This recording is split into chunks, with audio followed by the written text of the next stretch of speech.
Mr. Edgerton was suffering from writer's block, a most distressing complaint.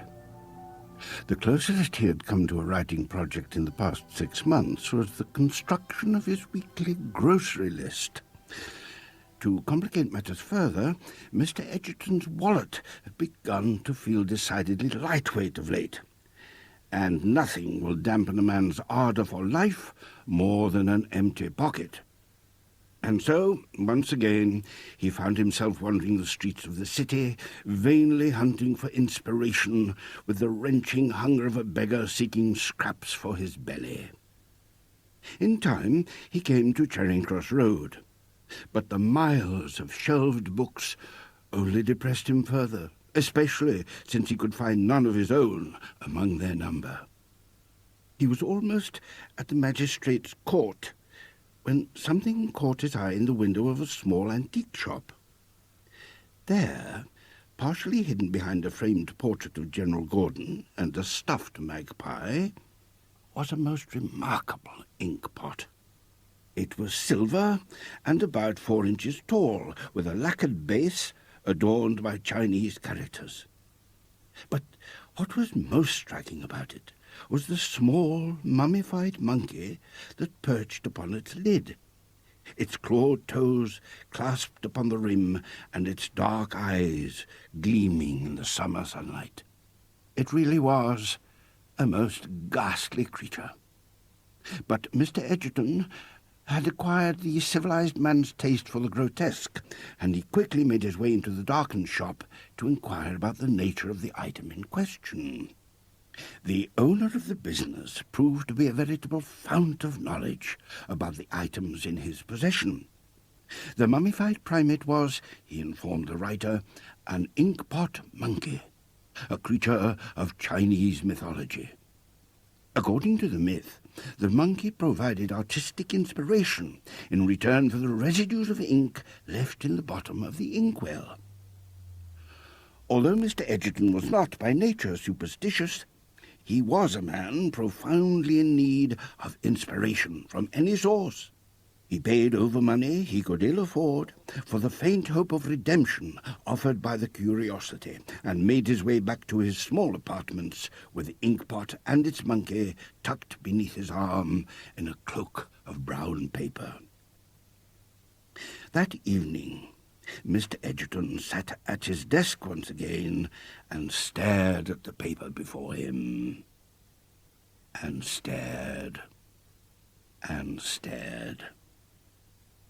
After a number of unproductive hours had gone by, their tedium broken only by the spread of an occasional ink blot upon the paper, Mr. Edgerton rose and determined to amuse himself by emptying and then refilling his pen.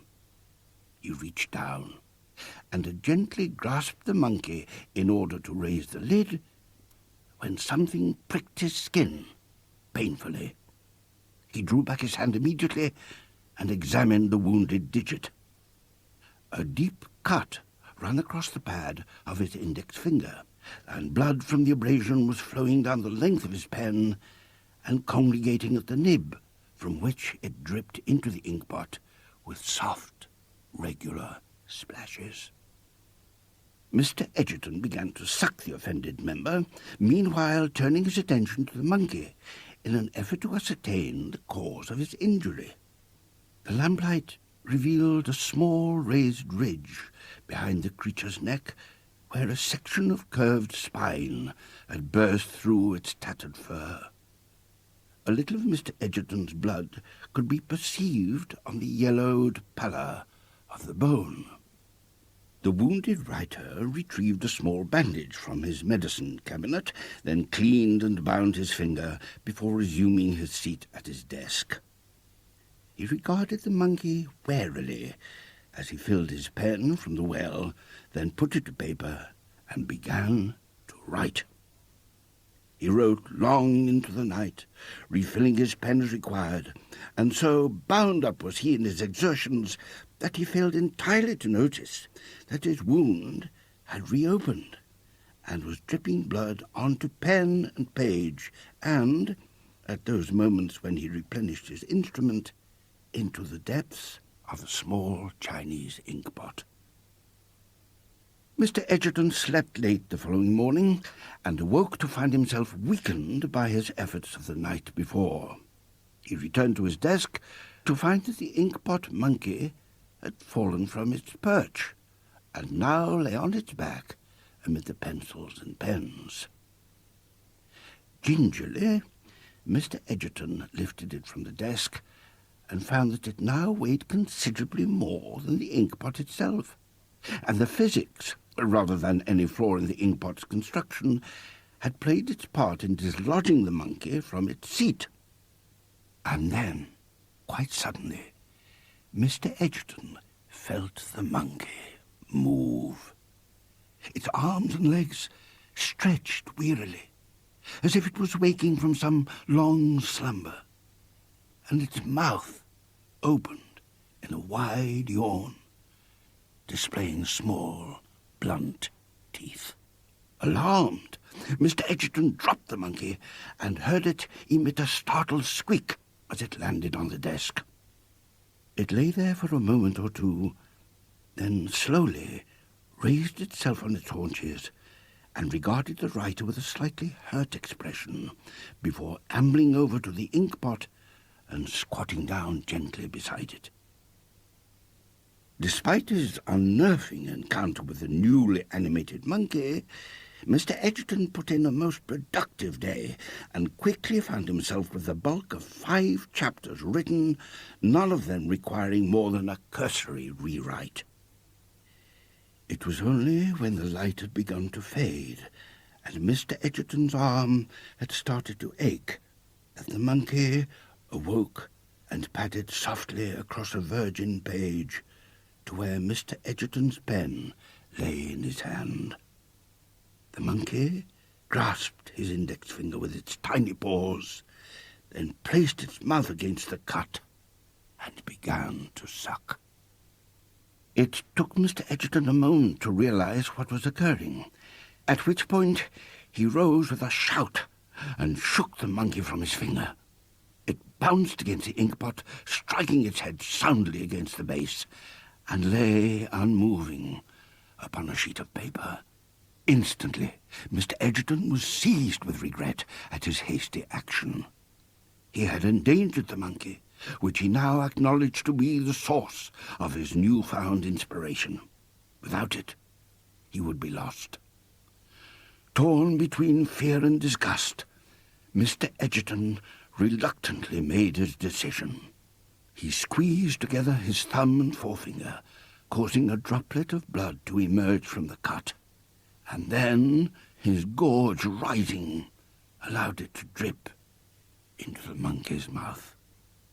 The effect was instantaneous. The little mammal's eyes opened fully.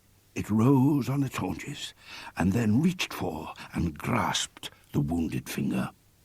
There it suckled happily, undisturbed by the revolted Mr. Edgerton, until it had taken its meal, whereupon it burped contentedly and resumed its slumbers.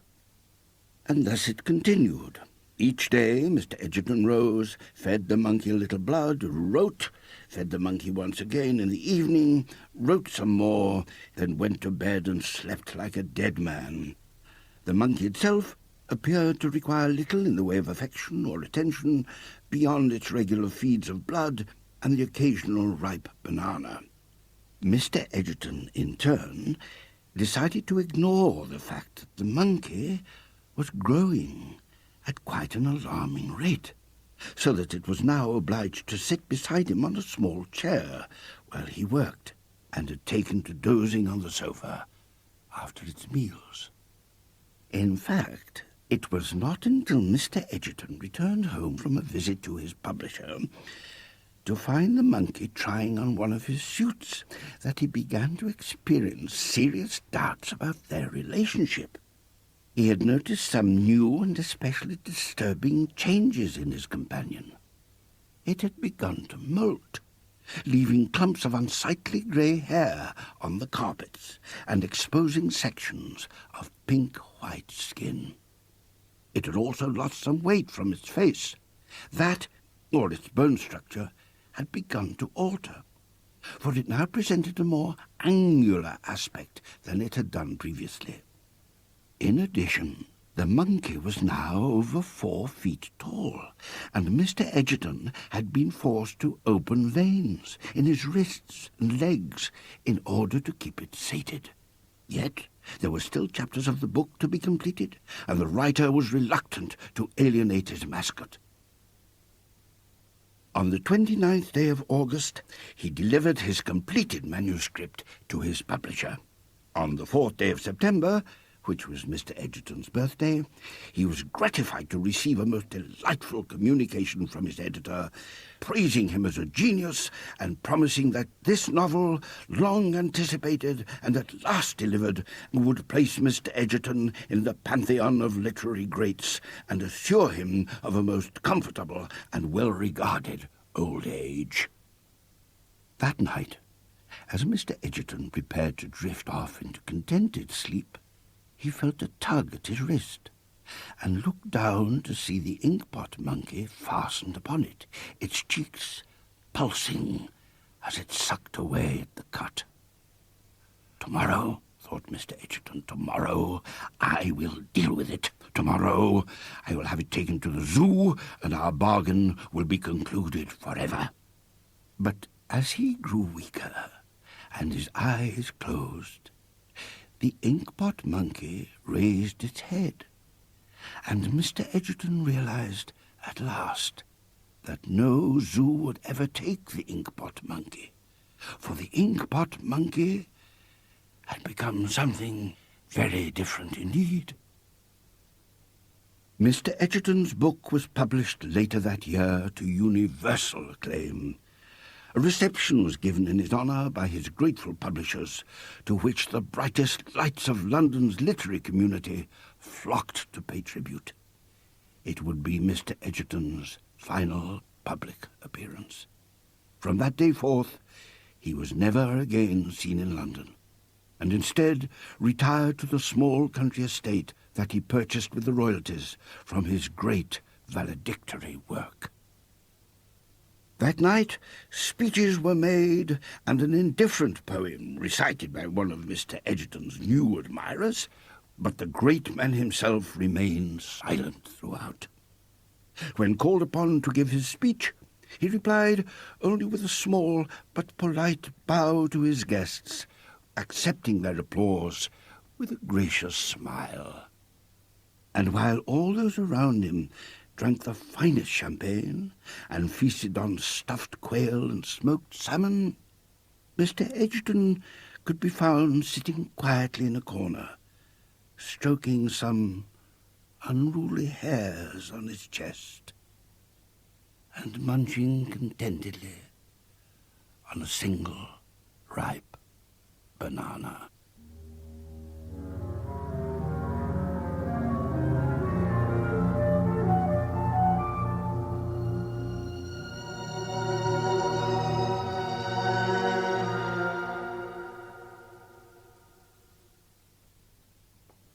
The Inkpot Monkey, written by John Connolly, was read by Freddy Jones.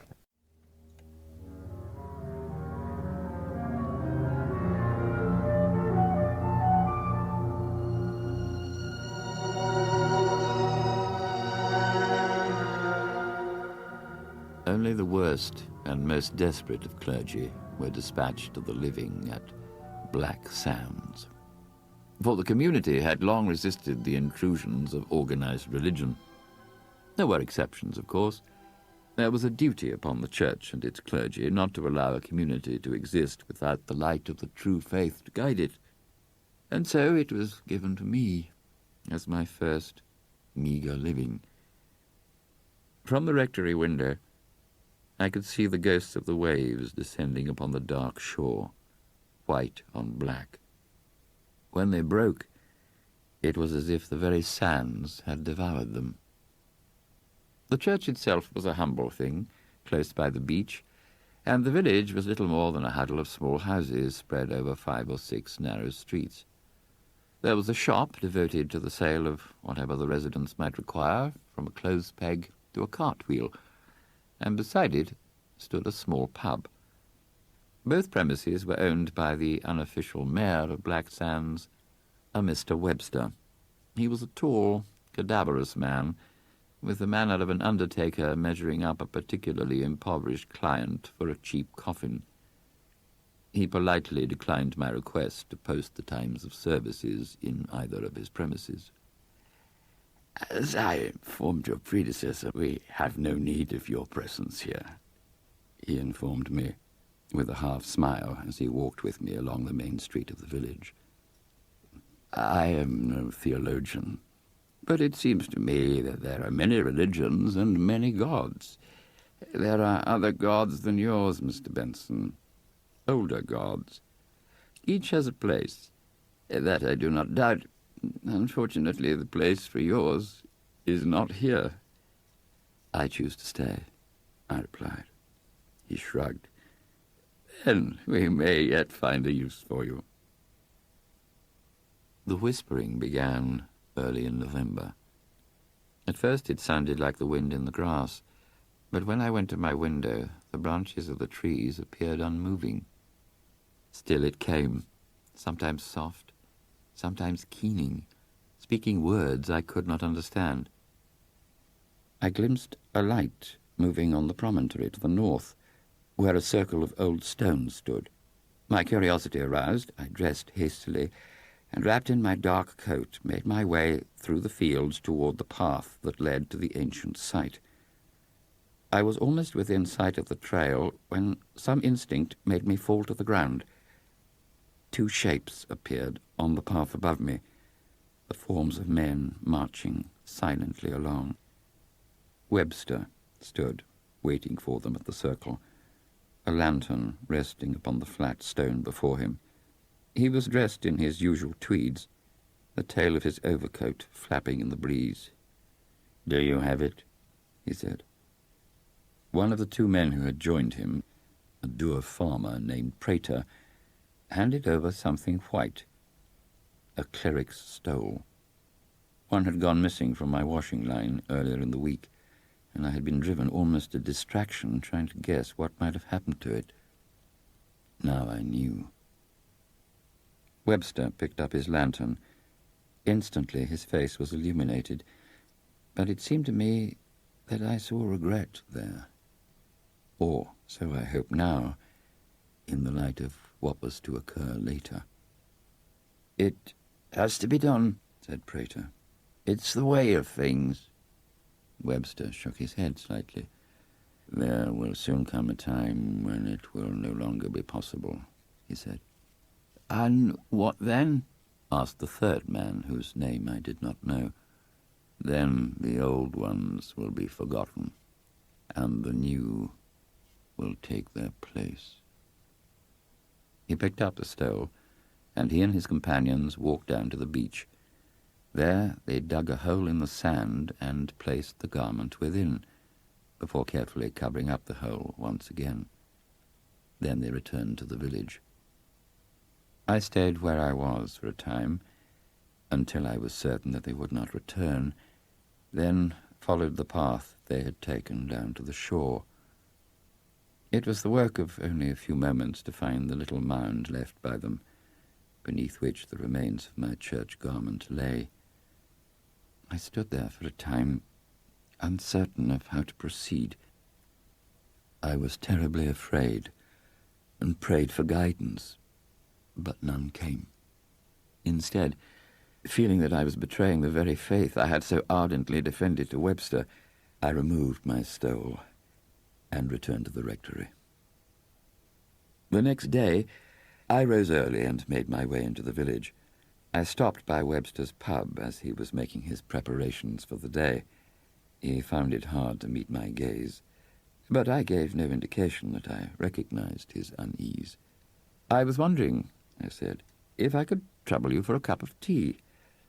I must confess I feel a little weak this morning and in need of something to fortify me for the walk home." "Why, I could give you something stronger than tea, if you like," he said.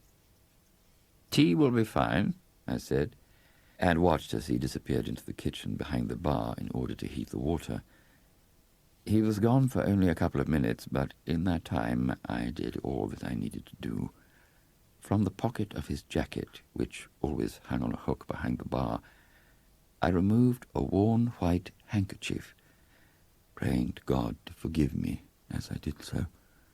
Then, once Webster returned, I sat with him and drank my tea, maintaining a pretense of normality, while fearing throughout that he might sniffle or sneeze, causing him to search for his handkerchief.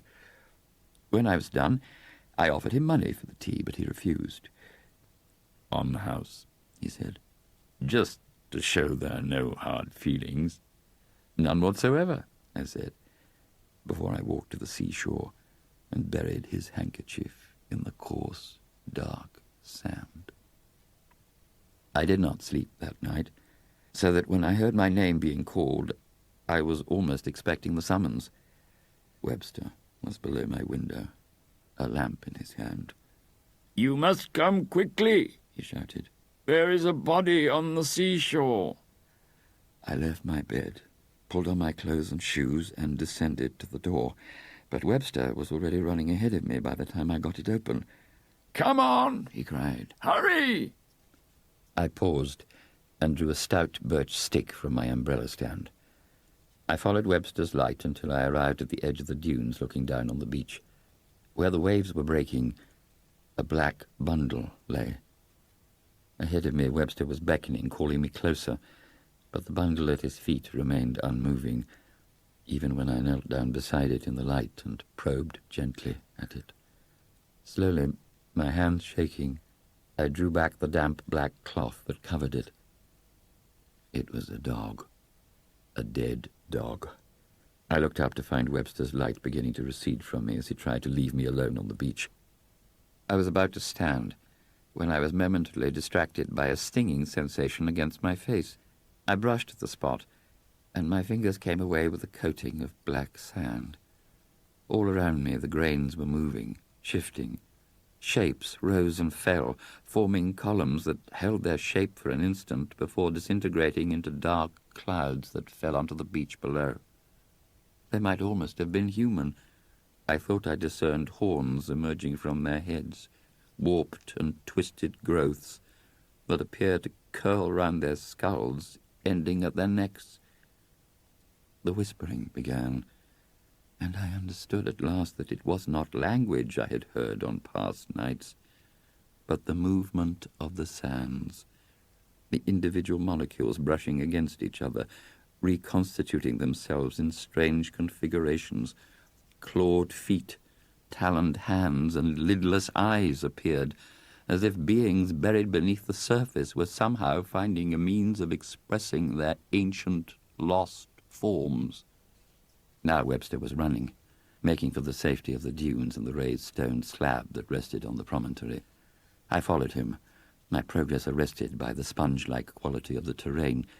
Behind me, I sensed a form rising high, and then sand was filling my eyes and mouth like fingers clasped suddenly across my face. I spat and wiped at my face with my sleeve, but did not look over my shoulder. Ahead of me, Webster was tiring. I narrowed the gap between us by another 5 or 6 feet, then threw my stick with all the force I could muster. It struck him firmly on the back of the head, and he tumbled awkwardly to the ground. He tried to rise, but I caught him a glancing blow with my foot. I clutched at a patch of marram grass, drew myself up, and looked down on the black sands. "You can't escape," he called. "These are the old gods. The true gods." He stood and rubbed the sand from his clothes. He appeared wary of the approaching forms, but not fearful.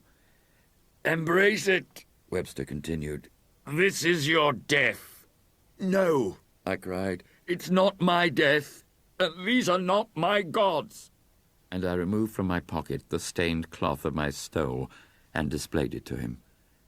And as the realization dawned, Webster was surrounded by what appeared to be columns of swirling grains. I saw him try to break through, but the intensity of their movement increased, blinding him and forcing him back. And then, of a sudden, they disappeared, and all was still. Webster's thin form was left standing alone in the dying light from the burning oil. All movement had ceased on the beach. He raised his head uncertainly to me and reached out a hand. Instinctively I lay down and stretched out my own hand to him. Whatever he had tried to do to me, I could not leave him in peril. Our fingers were almost touching when a shape appeared close by Webster's feet.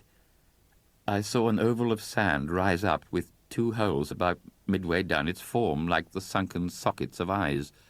The bridge of a ruined nose stretched between them, framed on either side by a pair of jagged cheekbones, and then, around Webster's feet, a maw opened. I saw lips and a brief glimpse of what might have been some kind of tongue, all carved from black sand. Webster looked down and started to scream, but the thing began to suck him down. He struck at the shape, his fingers clawing as he attempted to arrest his descent, but soon he was submerged to his chest, then his neck. His mouth opened wide once more, but any further sound he made was silenced by the grains that filled his mouth as his head disappeared beneath the sand. Now the chapel at Black Sands once more lies empty. Barbed wire has been erected around the beach, and warning signs posted advising people to stay away. But Webster was right. The old gods will not be so easily forgotten. Sometimes the wind blows along this desolate stretch of coastline and causes shapes to rise up from the beach. Phantasms of sand that hold their form for just an instant too long before falling in small heaps to the ground. It may take years, even decades, to complete the process, but they will succeed. For slowly and surely, they are obscuring the warning signs.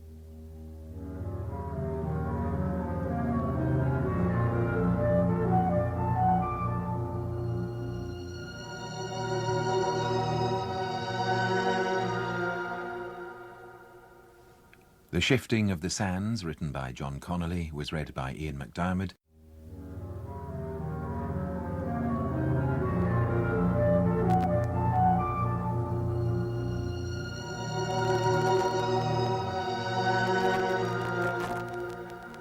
The circus seldom came to the towns in the north. They were too scattered, their populations too poor to justify the expense of transporting animals, sideshows and people down neglected roads in order to play to sparsely filled seats for a week.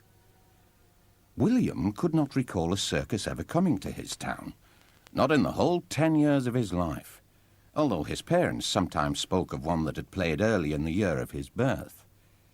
In fact, his mother said that she had felt William kick in her womb as soon as the lights went down, as though he was somehow aware of what was taking place outside his red world. Since then, no great tent had occupied the big field out by the forest. No lions had passed through here, and no elephants had trumpeted. There had been no trapeze artists, no ringmasters, no clowns. And so it was with surprise and delight that William watched the first of the posters appear in the shop windows and upon the lampposts. "From Europe," they announced. "For one night only, Circus Caliban." It took William only minutes to track down the circus folk responsible for distributing the posters. He found them on a side street, using a stepladder to put up the advertisements for their great show.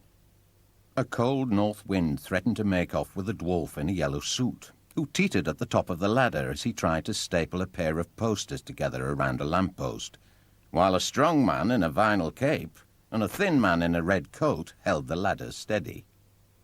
The ringmaster smiled. "Do you like the circus?" he asked. "I think so," said William. "I've never been." The ringmaster staggered back in mock surprise. "You have never been to the circus? Well, you must come. You simply must come." and from the pocket of his bright red coat he produced a trio of tickets and handed them to William. "For you," he said. "For you and your mother and your father. One night only. Circus Caliban."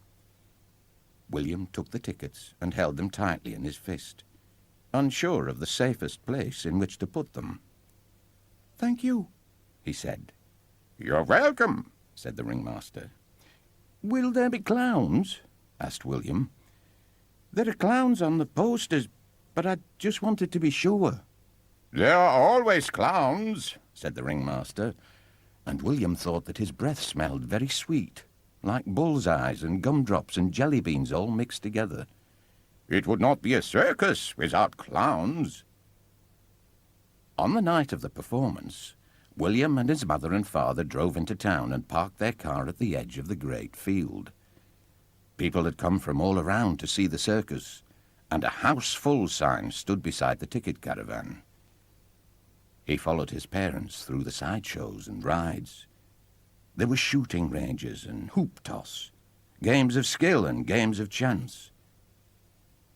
William was not aware of drifting away from his parents.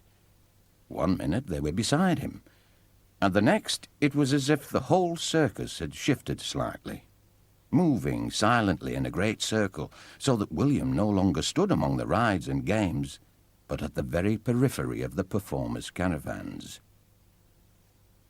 Uncertain and a little afraid, William began to pick his way carefully back to his parents, stepping over guy ropes and avoiding the tow bars of the caravans, until at last he came to a single yellow tent, which stood apart from the others. Outside stood a red jalopy decorated with balloons, its wheels misshapen and its seats balanced on huge springs. William could hear voices speaking inside the tent, and knew that he had found the clowns. He crept closer and lay down on his belly so that he could peer beneath the bottom of the tent, for if he was seen at the entrance, then they would surely send him away, and he would learn nothing at all. William saw battered dressing tables, with brightly lit mirrors above them, the bulbs powered by a humming, unseen generator. 4 men sat at the tables, dressed in suits of purple and green, yellow and orange. They had oversized shoes on their feet. Their heads were bald, but they wore no makeup. William was faintly disappointed.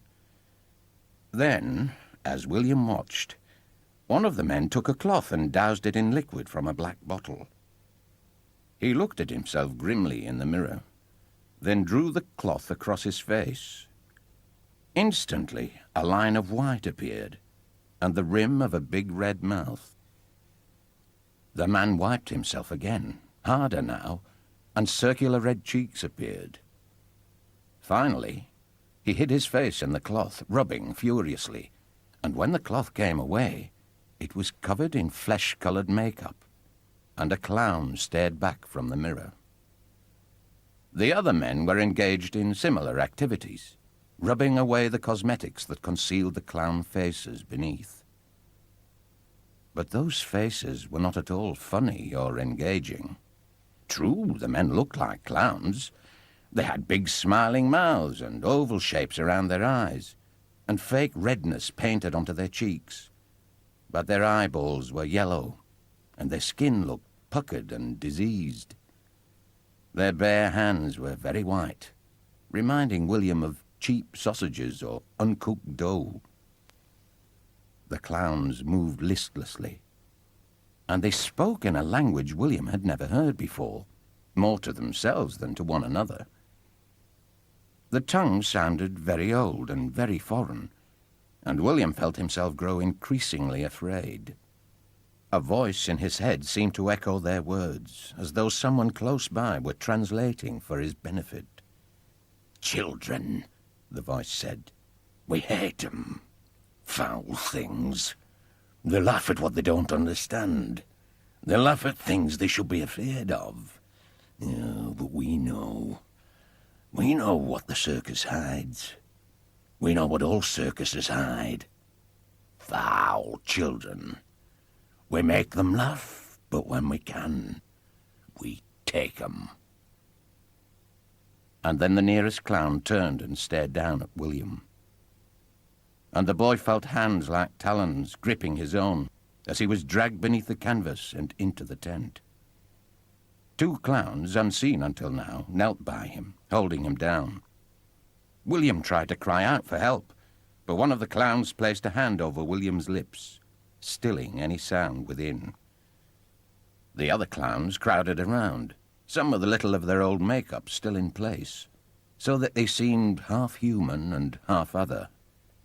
Their eye sockets were rimmed with bright red flesh, and their long nails sparkled in the light.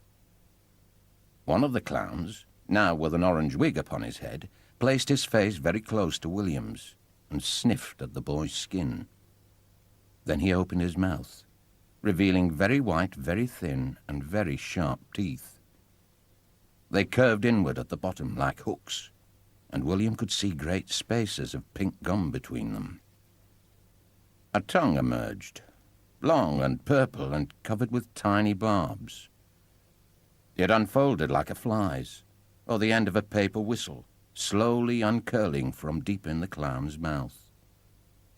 The tongue licked at William, tasting his tears, and it felt to William like having a thistle or a cactus rubbed against his face. The clown stepped back, readying his tongue to lick again, but another clown with blue hair, bigger and taller than his fellows, grabbed the tongue between his thumb and forefinger and squeezed so hard that his stubby nails punctured the flesh, and yellow liquid dripped from the wound. "Look," said the clown. The others drew closer, and William could see a streak of something flesh-coloured upon the orange clown's tongue before it was released to slide back into its owner's mouth with a slapping sound. The blue clown raised his finger so William could see what was upon it. It looked like makeup. And then the clowns descended, their breaths stale with a lingering taste of tobacco and alcohol. He felt their tongues upon him, licking his face, scouring his eyelids and his cheeks with their tiny barbs, exploring his ears and his lips and his nostrils as they covered him with their saliva. William closed his eyes tightly as his skin began to burn, the pain like the stinging of nettles. Just as he felt sure that he could take no more, the clowns stopped. They stared down upon him, and now there were real smiles beneath the painted ones as their tongues withdrew into the cages of their mouths. They backed away, revealing William's reflection to him. Another William stared back at him from the mirror. This one, pale-faced and yellow-eyed, with a painted-on smile and rosy red cheeks. The blue clown rubbed William's head gently, and a handful of William's dark hair came away in his hand. The other clowns joined in, running their nails through William's hair, until there was nothing of it left but a few lost strands. William's face crumpled, the tears flowing freely now, but the clown's smile never left his face, so that he seemed to be laughing even as he cried, crying harder than he had ever cried before, crying for all that he had now lost, and that would never be his again. "I want me mum," whimpered William. "I want me dad." "No need," said the blue clown. "No need for family. New family now." "Why are you doing this to me?" said William. "Why have you done this to my face?" "Done?" asked the blue clown, and there was real surprise in his voice. "What done? Done nothing. Clown not learned. Clown chosen in the mother womb. Clown does not become. Clown is. Clown is not made. Clown is born." The circus Caliban was gone the next day, and there was no sign that it had ever visited the town. The police looked, but William was never seen again. And a new clown was added to the act of the circus when next it appeared at the edge of a forest in a country far, far from this one. He was smaller than the rest, and seemed always to be looking into the laughing audience, searching for the parents that he still hoped would find him, but they never came. And his teeth fell out and were replaced by sharp white hooks that were kept hidden behind shields of plastic, and his nails decayed to hard yellow stumps at the end of soft, pale fingers. He grew tall and strong, until at last he forgot his name and became only Clown. And a great clown he was. His tongue grew, and he tasted children with it as they laughed. For clowns are hungry and sad and envious of humanity. They travel from town to town, looking for those that they can steal away, always seeking the child that kicks in the womb, and always finding him upon their return. For clowns are not made. Clowns are born.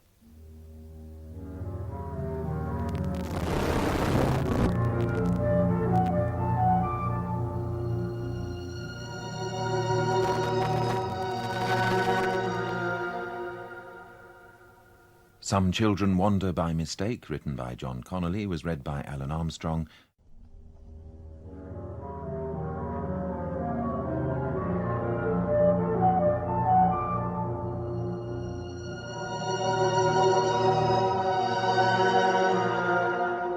To begin, it is a matter of record that Miss Froome enjoyed a reputation as a gardener of some note.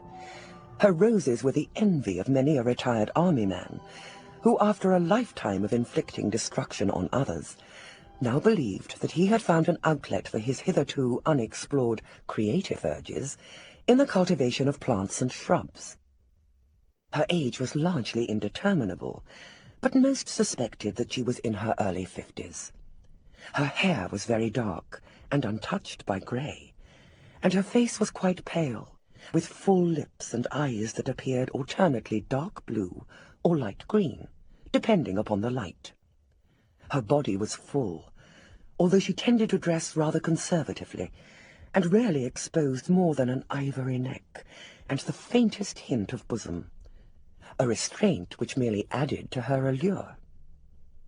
A laneway ran behind Miss Froome's cottage on the outskirts of the village, from which she could sometimes be glimpsed in her garden, digging and pruning, in order to maintain the quality and beauty of all that grew there. She would always refuse offers of male help, with even the most taxing of labours, arguing with a smile that she liked to believe that whatever awards accrued as a result of her work were hers and hers alone. And so it might have come as a surprise to these gentlemen, had any of them been present to witness the occurrence, when Miss Froome hailed a young man who was bicycling by her garden one bright spring afternoon. The young man, whose name was Edward, allowed himself a brief moment to take in the woman's appearance. "I was wondering," said the woman, "if you might have a moment to spare. I'm trying to break the soil in order to sow, but I'm afraid there's still a touch of winter to it." Edward dismounted, opened the gate, and entered Miss Froome's garden. As he drew closer, she seemed to grow in beauty. Her lips parted, and Edward caught a glimpse of white teeth and a hint of pink tongue. "I'd be happy to help you, ma'am," he said. "It would be my pleasure." Miss Froome seemed almost to blush. At least, she approximated the movements of one who was a little embarrassed, but only the faintest rose of blood bloomed at her cheeks, as though she had only a little to spare. "My name is Miss Froome," she said, "but you can call me Laura. Nobody calls me Mom." Laura was Edward's favourite name, although he could not recall himself ever noticing that before. He gave Laura his own name, and, introductions complete, she handed him the spade. "It shouldn't take long," said Miss Froome. "I do hope I'm not keeping you from anything." Edward assured her that she was not, and so they worked, side by side, in Miss Froom's garden, sharing small details of their lives, but largely silent. Edward, occupied mainly by thoughts of the woman close beside him, and the faintest scent of lilies which emanated from her person. And Miss Froom? Well, suffice it to say that Miss Froom was thinking of Edward too. As the light began to fade, Miss Froom suggested that Edward might like to step inside for some tea. Edward followed Miss Froom into the kitchen, and was about to take a seat at the table, when she asked him if he wouldn't like to wash his hands first. Now it was Edward's turn to be embarrassed, but Miss Froom hushed him and led him by the hand up the stairs, where she showed him into her spotlessly clean bathroom, and handed him a towel, a cloth, and a bar of clear soap. "Remember," she said, "right up to the elbows, and don't neglect your face and neck. You'll feel better for it." Once she had left the room, Edward removed his shirt and cleaned himself scrupulously. There came a knock at the door, and a hand appeared, at the end of which hung a crisp white shirt. "Put this on," said Miss Froom. "No point in being clean in a dirty shirt. I'll let the other soak while we eat." Edward took the garment and put it on. It felt a little rough against his skin, and there were small, rust-coloured stains upon the sleeves and the shoulders. When he returned to the kitchen, Edward saw that there was an array of cheeses and cold meats displayed upon the table. She poured him some tea, and Edward, famished, began to eat. He was finishing his third sandwich before he noticed that the woman on the other side of the table was not joining him.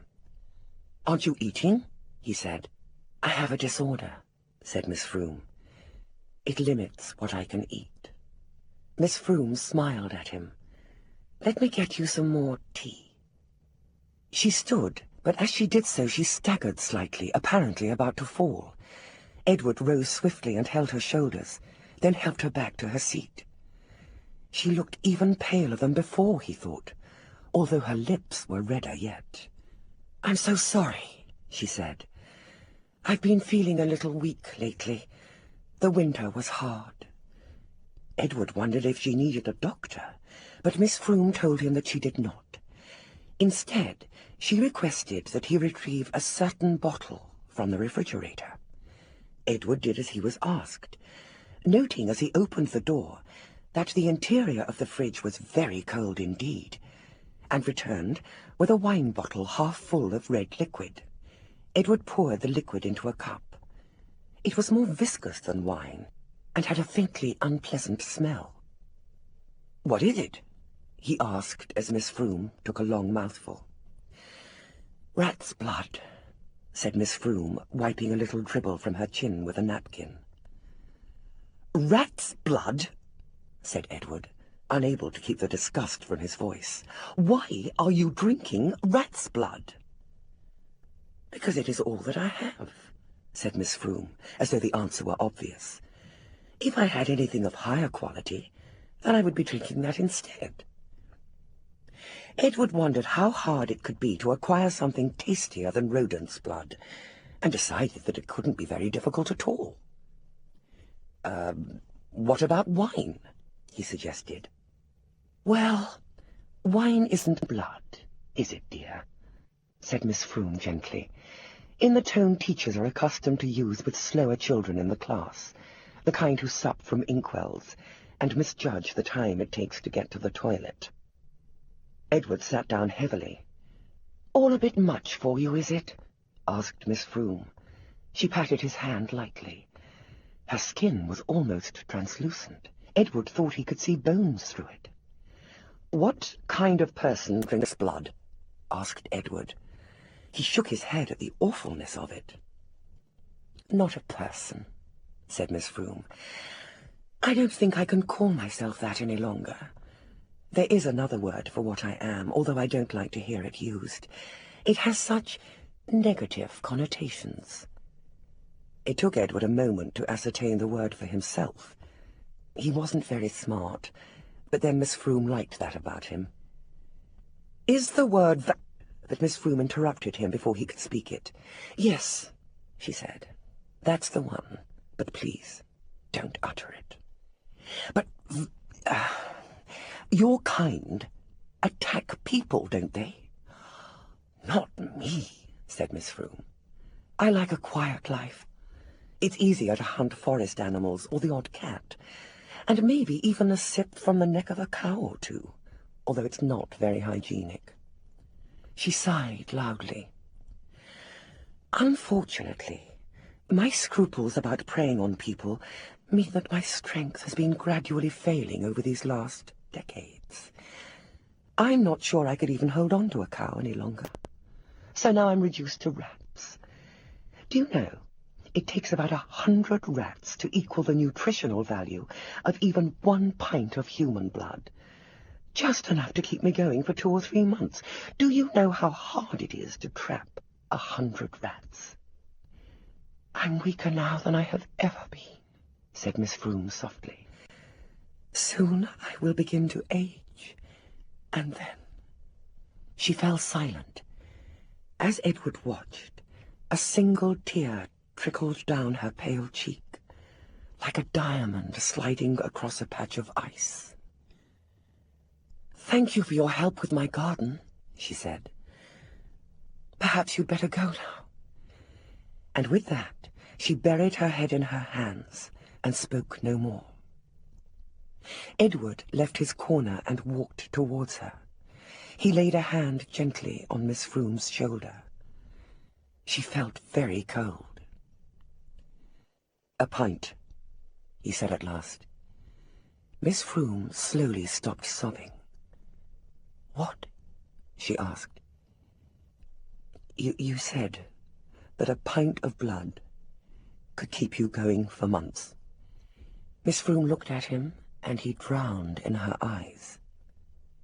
"I can't ask you to do that," she said. "You didn't ask," said Edward. "I offered." Miss Froome didn't speak. Instead, she ran a cold hand across Edward's face and brushed his lips with her fingertips. "Thank you," she whispered. "Perhaps there's something I can offer you in return."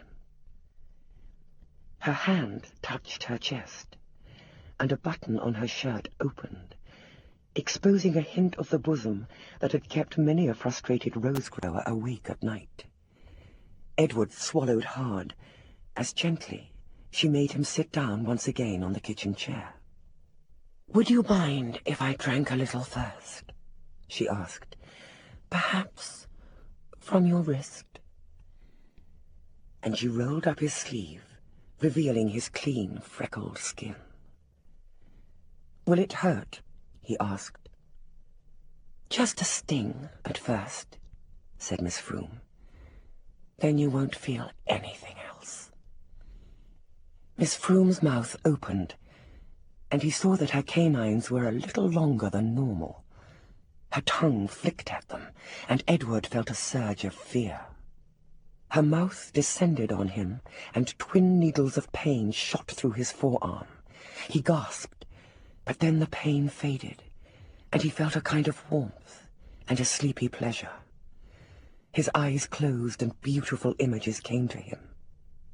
He dreamed that he was with Miss Froome, alone in a wonderful intimacy, and that she loved him dearly, even as they drifted into the shadows together.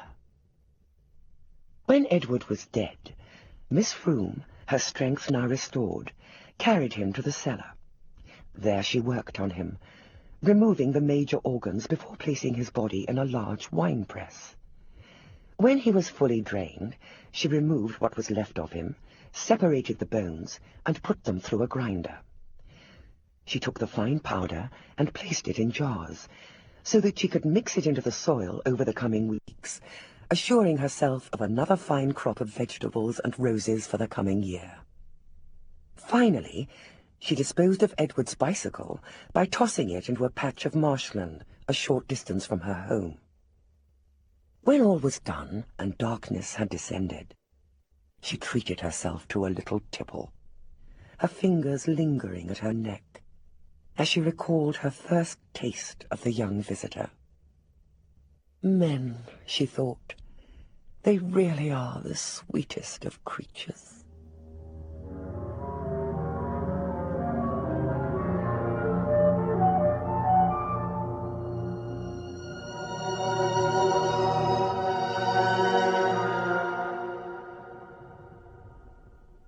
Miss Froome, Vampire, written by John Connolly, was read by Jacqueline Pearce.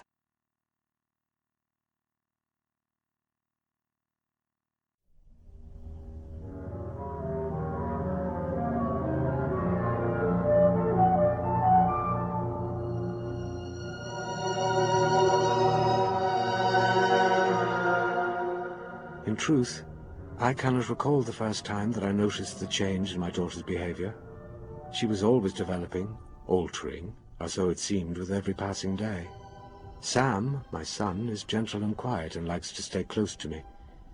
But Louisa is a more independent spirit, inquisitive and testing of the constraints placed upon her. And as she approaches adolescence, those aspects of her personality have become more and more pronounced. And so it may have been that she had already become something different, even before I moved to the country and the events that followed.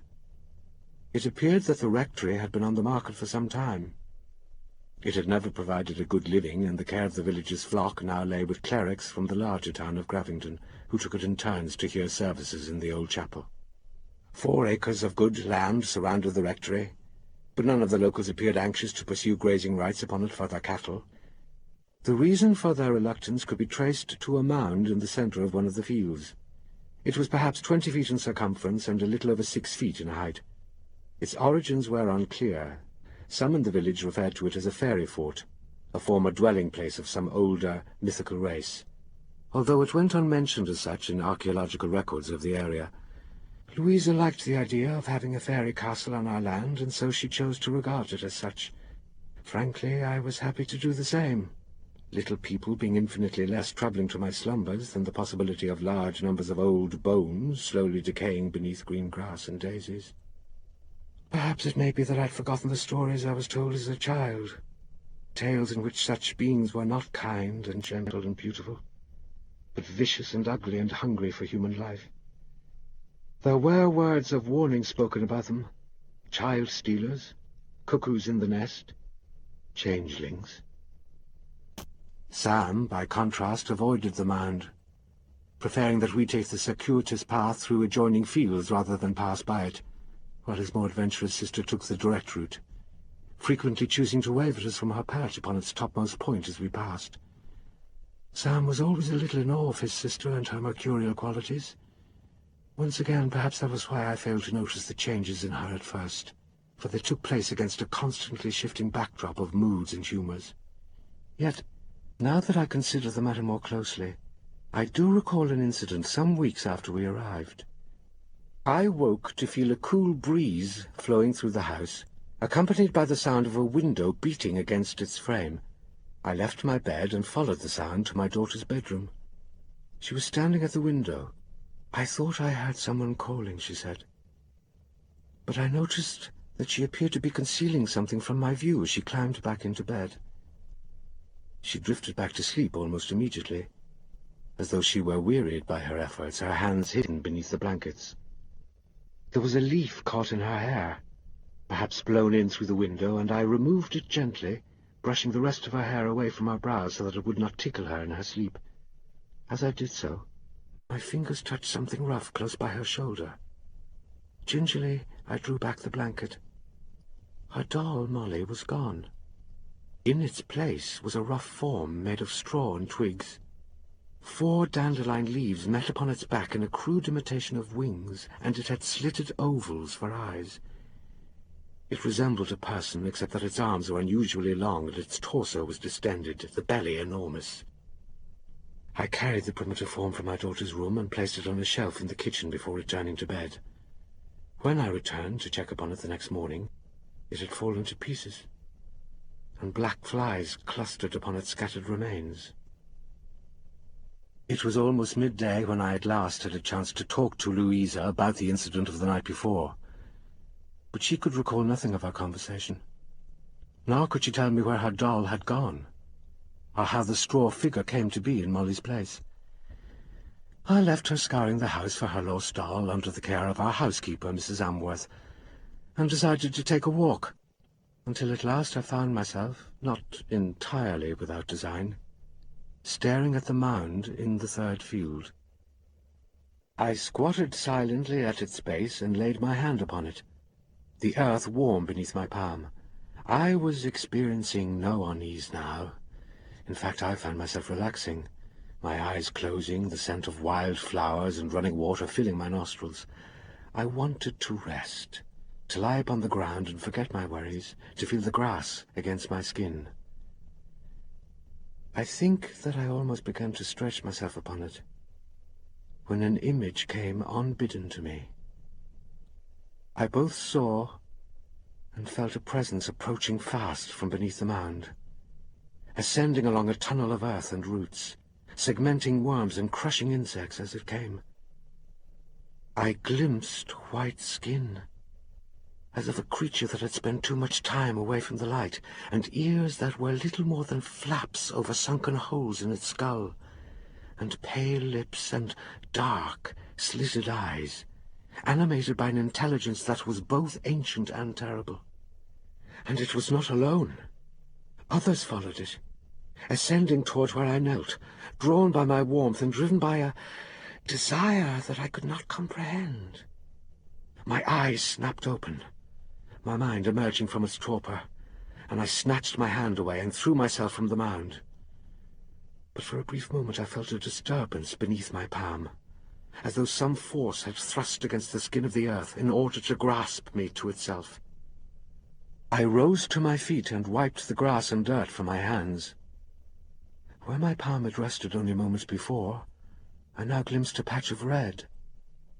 Warily I stabbed at it with a twig. It tumbled down the slope of the mound and came to rest at my feet. It was the head of Molly, my daughter's doll, and it was only when the first drops of rain began to strike my face that I found the strength to pick it up and take it home. That night, a great storm arose, and all the windows and doors in the house rattled and shook.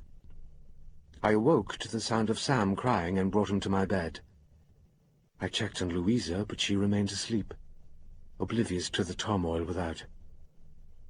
And next morning, in the village, no one could recall even the slightest breeze arising during the preceding night. Days went by, and the summer sun grew warmer and warmer. We slept with the thinnest of sheets to cover us, and tossed and turned until tiredness overcame our discomfort and at last brought us rest.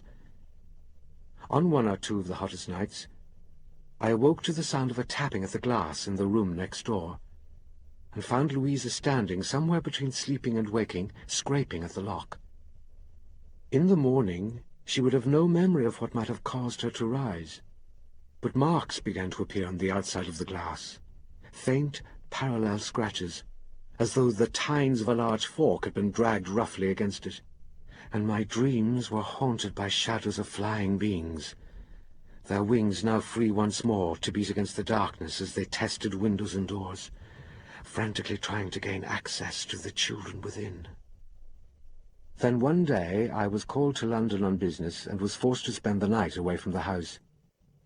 Despite my repeated warnings to her that all the windows and doors should remain securely locked at night, Mrs. Amworth, who had agreed to stay with the children, left the window in Louisa's bedroom slightly ajar, so that air might flow through her room and bring her some comfort.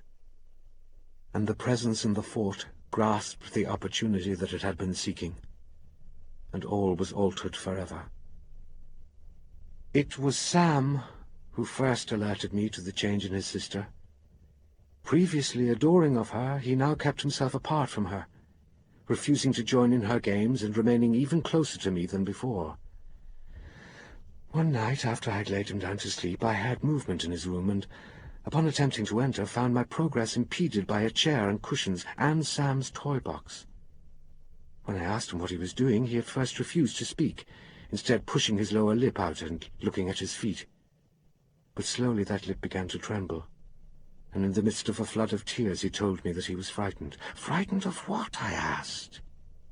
"Louisa," he replied. But why? She's your sister, Sam. Louisa loves you. She wouldn't do anything to hurt you. She asks me to go outside and play with her, said Sam.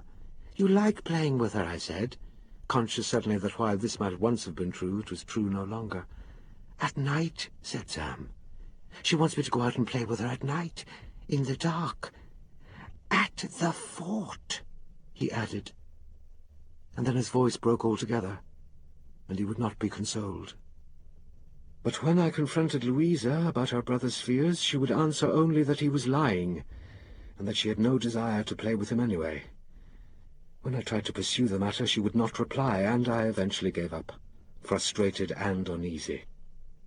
In the days that followed, I watched Louisa, noticing now a stillness about her, a wariness. She spoke less and less, and appeared to be losing her appetite. One day I found her examining the metal screen that kept Sam from opening his window until he was older, testing the lock with her fingernail. For the first time I lost my temper with her, demanding to know what she thought she was doing. She did not answer, and tried to slip by me, but I caught her by the shoulders and shook her hard, demanding a reply. I almost struck her.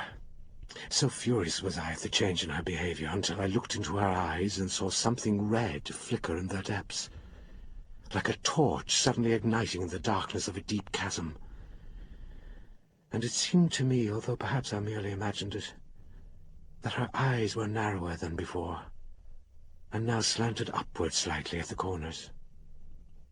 "Don't touch me," she whispered, and there was a hoarse, filthy aspect to her voice. "Don't you ever touch me again, or you'll be sorry." And with that, she wrenched herself from my grasp and ran from the room. Now I have caught up with myself, and the details are almost entirely known. Night after night, Louisa comes to me through the darkness, a strange cast to her eyes as she says, "I am your new daughter." And I believe her. Close by me, Sam sleeps. I keep him with me every night, even as he asks why I will no longer let him sleep in his own room like a big boy. Sometimes I wake him with my dreams, dreams in which my daughter lies buried beneath a mound of earth, alive yet not alive, surrounded by pale things that have taken her and now keep her close to them, both curious and hateful of her, her cries smothered by the dirt. I have tried digging for her, but I hit stone within inches. Whatever lies under the mound has secured itself well. "Go away," I whisper to the being by my bed. The lights in her eyes flicker briefly as she blinks. "You can't keep him safe forever," the new daughter says. "Some night you'll fall asleep with a window open or a door ajar. Some night you'll be careless, and then you'll have a new son, and I will have a new brother." I grasp the bundle of keys tightly in my fist. They hang from my neck, secured by a chain, and they never leave my sight. Only at night are we at risk. Only when the sun has departed do they come, testing the security of our home. I have already put it up for sale, and soon we will leave. Time is pressing, for them and for us.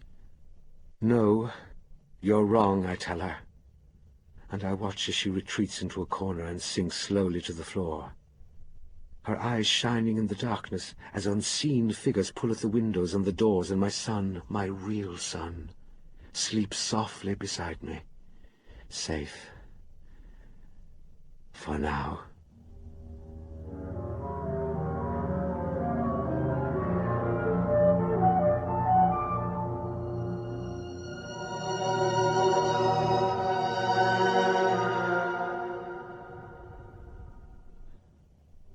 The New Daughter, written by John Connolly, was read by Niall Buggy.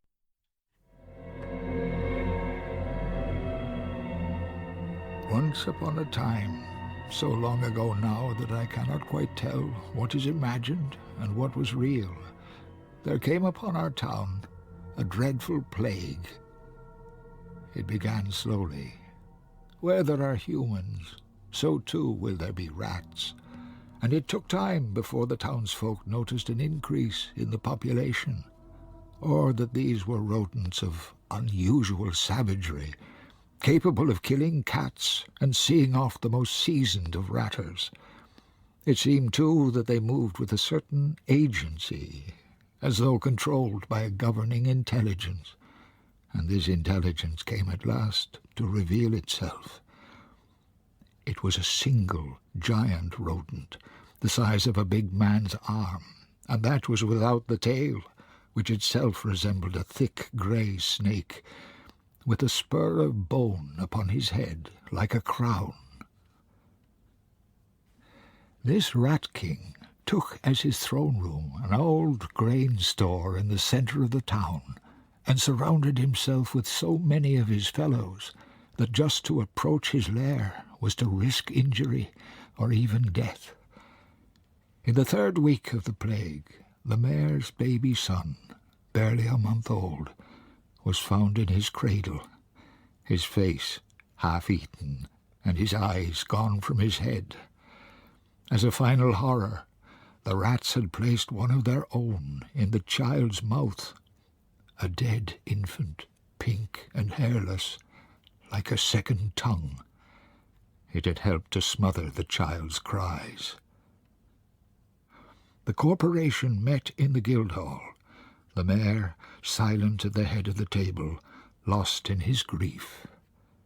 And as the corporation sat, there came a knocking at the door. When it was opened, they saw before them a most peculiar figure, a man, tall and thin, clad in a surcoat, formed of patches containing every colour known to the eye. He was handsome in his way, but it was the thin, pinched beauty of one who was fading away from hunger. From his neck hung a carved bone pipe. The sight of him was so strange that it roused even the mayor from his sorrows. "What manner of man are you?" the mayor asked. The stranger spoke, and there was a kind of melody to his speech, so that he seemed to be singing rather than speaking his answer, but in time to a music only he could hear. "I am a minstrel of sorts," said the stranger, "a piper. It has been given to me to charm the beasts of air and earth and sea, although the gift works best with those creatures who are most cursed, snakes and spiders, toads and newts, bats, gnats, and—" "What about rats?" said the mayor. The stranger thought upon the question for a moment, as though it had never before crossed his mind to consider binding a rat to his spell. "Why, yes," he replied at last, "rats, for I perceive that you are sorely troubled by them." "And what will you charge us for your services?" demanded the mayor. "To lift this curse from us, we would pay you 10,000 gold marks. No, 50,000. "I would not ask so much. If you gentlemen are agreeable, I will write my price on a piece of parchment and seal it with wax. If I am successful, you must simply promise to meet my price." And, oh, these sage elders, these guildsmen who prided themselves on their acumen, perceiving a bargain they believed they could not lose, assented to the piper's terms without further discussion. Into the street the piper stepped, the mayor and the corporation at his heels. The piper's eyes, orbs of blue-green, like stones from the ocean depths, flickered with an odd, cold light as he put his lips to the pipe and blew 3 shrill blasts. And as the last note faded away, its place was taken by a deep murmur and a pattering and rustling, as of many animal bodies jolted into activity. The ground shook beneath our feet. From every open door and window, every crack in a wall or hole in the ground, rats emerged, great and small, lean and brawny, brown and black, grey and tawny, and leading them was the Rat King himself, with his spur of bone upon his head. By now the piper had begun to play in earnest. and he danced his way to the gates of the town in time to the music, the rats following at his heels. When they arrived at the river, the rats plunged into its depths, and all were drowned, save for the Rat King himself, who made it to the far bank and scrambled over reeds and rushes until he found himself on dry land. For a moment this dreadful beast stared back at the town, as though to fix it in his memory, then continued on his way until at last he was lost from sight, and the piper's tune came to an end. The bells of the town rang out in celebration, and the mayor, who was a fair man, retrieved the piper's parchment from the folds of his coat, that he might read at last his price. He opened the parchment and stared at the words that the piper had written. His eyes grew wide. "This is impossible," he said. "You surely cannot expect us to pay such a toll. 10 children, 5 boys and 5 girls. This was the piper's price." "You agreed," said the piper, "and so you must pay." But armed men now appeared behind the mayor, and the piper was forced to retreat until he found himself once again outside the walls of the city, by a river clogged with the bodies of drowned rats. The gates were closed in his face, and from behind them came the voice of the mayor, warning the piper that if he were not gone by nightfall it would be the death of him. But now a confession. I did not witness anything of what I have described to you. I am blind, and have been since birth. Of the piper's appearance, and the extraordinary colours of his coat, of the yellow-boned hue of his pipe, and the dead star light that flashed in his eyes before he cast his spell, I have only the word of others.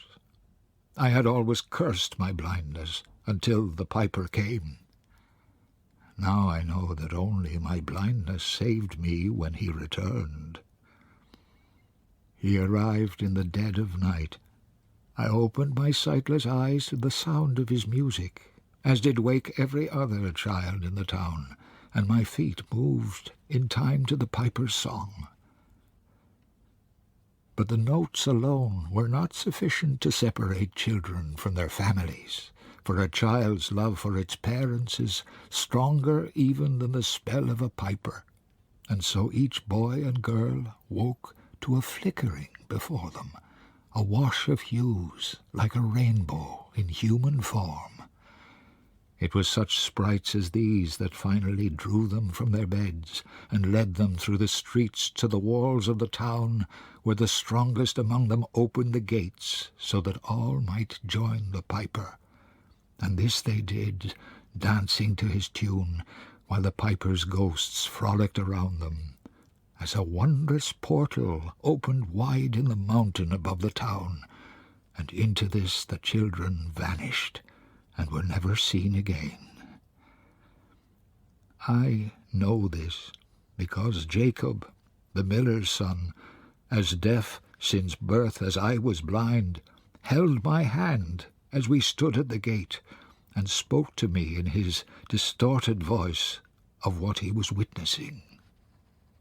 He stopped my dancing feet from following in the steps of the others, and I saved his sight from being bewitched, and so we were the only ones able to tell of what had occurred once the portal closed behind the piper, and the sound of his music was cut off entirely. So I lived, and Jacob lived, but we never had children of our own. Deep in the core of our beings was the knowledge that we had managed to thwart the piper, and the piper did not like to be thwarted. I have lived longer than anyone in this land. I am too old, but perhaps I have been kept alive for a purpose.